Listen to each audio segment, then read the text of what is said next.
bien. Gracias por continuar con nosotros aquí en Dinámica Económica.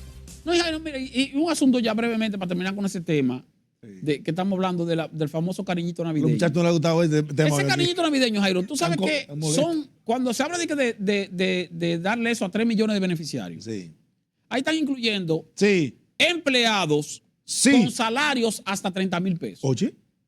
Eso es lo que incluye, porque si tú me hablas de 3 millones, ¿verdad? Y tú tienes de beneficiarios de solidaridad que van a recibir el cariñito navideño son 1.650.000. Que suponen que están en la informalidad, qué sé yo qué. Pero luego tú tienes entonces que agregar gente que esté en la formalidad, pero que tenga salario bajito. Bueno, los que ganan hasta 20.000, hasta 25.000, los que ganan hasta 30.000. Pero el que gana hasta 25.000, hasta 30.000, que tiene salario bajito, por empleado formal, recibe doble sueldo. También. Sí, es verdad. Entonces, si recibe doble sueldo, ¿para qué tú le estás regalando 1.500 pesos? ¿Para qué? ¿Tú ves? O sea, porque tú me dices a mí, no, es que yo le voy a dar cariñito navideño nada más a los beneficiarios de la tarjeta Supérate. Ah, muy bien. Son 1.650.000. Dale el cariñito navideño a 1.650.000. No. A 3 millones de gente. 3 millones de gente. A 1.500 pesos cada uno son 4.500 millones de pesos. Yo supongo que en términos macroeconómicos eso se consulta también. Pero no solo 4.500 millones de pesos, sino que entonces tú solo vas a través de una tarjeta. Y la tarjeta... la empresa suplidora de la tarjeta cobra 400 y 500 pesos por cada tarjeta, por cada plástico. Eso implica entonces un gasto adicional de 1.200 millones de pesos. Una tarjeta de esa cuesta 400 pesos. No, pues demasiado cuarto. Bueno, averigua. Averigua cuánto cuesta. No, espérate. Pero bueno, vamos a dejarlo ahí. Porque no vamos a entrar mucho en detalle sobre eso. Sin embargo, Jairo, un trabajo que se publicó en el periódico El Dinero esta semana, interesante, porque tú sabes que el Banco Central publica el comportamiento de la economía, crecimiento de la economía o decrecimiento de la economía. El comportamiento. Y publica entonces el dato preliminar. Luego entonces el Banco Central o la autoridad monetaria hacen una revisión ya más acabada, más aterrizada, de cuál fue el crecimiento real. Ahí está la portada. Y entonces hacen la rectificación correspondiente. Ahora, no van a estar publicando rectificaciones. No, claro que no. Lo que hacen es que, o no publicando, sino promocionando. Lo que hacen es que la publican en su portal, pero no lo anuncian. Cuando el Banco Central te dice, por ejemplo, la economía en el año 2024 creció un tanto por ciento. Muy bien. Es un dato preliminar. Exacto. Luego, si al cabo de varios meses hay una rectificación y se arreglan los números, el número varía, pero ya lo que hacen es que lo cuelgan en su portal, pero no pueden anunciarlo. Señores, miren, nos equivocamos, porque tú no puedes decir que te equivocaste, sino que era un dato preliminar. Y eso ocurrió, y es lo que está publicando hoy el periódico, esta semana el periódico El Dinero, con el comportamiento de la economía en el año de la pandemia. Lo que se informó inicialmente fue que la economía en el año de la pandemia se cayó en menos 6.7%. Exactamente. Menos 6.7%, un decrecimiento. Sí. Por efecto del COVID. Por efecto del COVID. Del cierre, claro. Se cerró totalmente la actividad productiva y ese tipo de cosas. El cálculo dio eso. El cálculo dio ese momento. Preliminar. Pero luego entonces el Banco Central ha hecho rectificación y resulta que el decrecimiento fue mayor. O sea que el costo económico de la pandemia fue mayor, fue más grave, de lo que originalmente se anunció. Se calculó. ¿Y cómo fue? ¿Cómo quedó eso? Bueno, hay un elemento que hay que tomar en cuenta. Nosotros en el periódico estábamos haciendo un trabajo. Tenemos que ser sinceros porque los periodistas a veces estamos haciendo un trabajo y en el camino nos damos cuenta que el enfoque tiene que ser otro. Porque uno descubre cosas. Entonces íbamos a analizar el comportamiento de los indicadores macroeconómicos y nos encontramos en un momento en el que el 2020 veo menos 7.9. Y yo, pero espérate, esto no fue lo que se publicó. 7.9. Menos 7, o sea, 8%. Casi 8%. 8%. Negativo. O sea, en vez de 0, de 6.7. Es 7.9 la caída. O sea, 1.2% más. Vamos a decir, 120 puntos básicos más. 120 puntos básicos más fue la caída en el 2020. O sea, el efecto, el golpe de la economía que recibió por el COVID fue mayor. Recordemos que en ese año, 2020, se hablaba de unos 10.000 millones de dólares.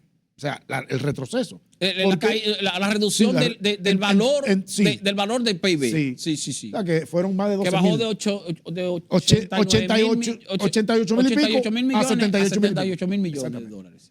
Bueno, pero cuando veo ese dato, me di cuenta que realmente, inclusive el año antepasado, que fue 4.9, la economía creció solamente 5% rayando. O sea que hubo una revisión de toda la data a partir del año 2020. ¿Por qué? Porque el Banco Central cambió el año base o el año de referencia para hacer el cálculo de las cuentas nacionales, que estaba en 2007 y lo pusieron a 2018. Entonces, una actualización en la base de cálculo te trajo como consecuencia una realidad que no se conocía, que la caída, el efecto de ese impacto que tuvo el COVID en la economía fue mayor al que se había calculado.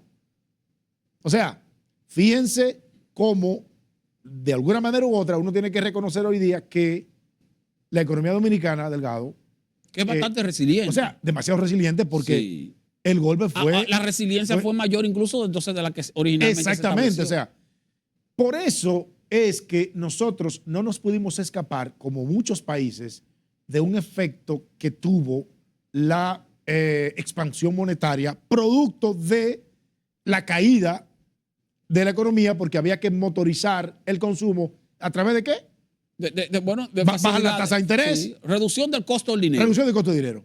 Y eso, obviamente, esa expansión trajo como consecuencia una combinación que al final fue una inflación de la que nos costó mucho, porque 2022 y en 2023 todavía hasta el final estábamos sufriendo de una inflación gravísima. Sí, no solo de efectos nacionales, sino de efectos internacionales, obviamente. O sea, que el efecto no fue de 6.7 la caída. Fue de 7.9. Menos 7.9. Menos 7.9. La caída de la economía en el año 2020. Tomando como referencia, ciertamente la actualización del año de referencia, porque el Banco Central, la autoridad monetaria, eso ocurre en todos los países, tienen años de referencia para hacer el cálculo del comportamiento de la economía. Yo recuerdo que el anterior al 2017 era el 1999. Año de referencia 1999. Luego hicieron una actualización al 2007. Y ahora se está haciendo una actualización a el 2018. Y esa actualización puede que te dé como resultado tal vez una mejoría. Sí. Un indicador mayor, pero también te puede dar como resultado un indicador menor. Sí, lo que pasa es que la actualización de la base, del año base, te da una realidad más cercana. Más cercana. De lo que realmente pasó. Entonces, cuando se recalcula eso, y fíjate una cosa, mira, la gente a veces critica al Banco Central de que no le crea la cifra. Sí, pero, entonces, fíjate, pero tú sabes cómo era, tú sabes quién era que la criticaba antes. Claro, el PRM cuando estaba en la oposición. Sí, pero Leonel también lo ha hecho. El PRM, no, porque ahora Leonel tiene un tema con el gobernador de una diferencia. Pero el PRM cuando estaba en la oposición, cada vez que el Banco Central publicaba decía que estaba maquillando. ¿Y ahora? Ahora, cuando llega el PRM al poder, que Luis Abinader decide ratificar al mismo funcionario en el sector monetario, entonces que se no PRMista, ya se acabó la crítica de decir que las cifras están maquilladas. Y ha sido acertada la decisión. Pero quien decía que maquillaban cifras no eran los PLDistas, ni siquiera el propio Leonel Fernández, porque Leonel Fernández lo que ha dicho es que el crecimiento que hubo en el 2021, luego del 2000, que no fue de un 12%, sino que fue un rebote y que ese rebote en términos reales terminaba en 4%. Bueno, nosotros publicamos una gráfica de ese trabajo. Pero oye bien. Sí, nos queda un minuto. Un minuto nos queda. De la gráfica de ese trabajo. Pero fíjate que Leonel Fernández, Iron, lo que plantea Leonel Fernández es lo mismo que plantea el propio Banco Central. Porque ahí están los datos reales. Ya están en esa gráfica. Se ve la caída, claro. Sí, creo que es el segundo gráfico de la. Sí, es la página 9. Página 8 y 9. 8 y 9, o sea, sí. En el gráfico se ve el comportamiento ahora real. ¿Qué fue lo que pasó? Ahora en el 2020 se ve la raya roja hacia abajo. Sí, hacia abajo. Mayor a la que se había publicado. Menos 7.9. Menos 7.9. Una barbaridad. Pero bueno, señores, ya hemos llegado. Si tenemos que irnos, Iron, hemos llegado al final de este espacio. Sí. Dinámica económica, les invitamos a los amables televidentes que continúen con la programación de RNN. RNN, Canal 27, RNN 2, Canal 67. Y con nosotros, como siempre, nuestro canal de YouTube. También, Jairo, mira, el podcast del dinero, el podcast del dinero. Sí, la gente le gusta, el podcast del dinero orienta. Hay un buen feedback. Sí, claro que sí.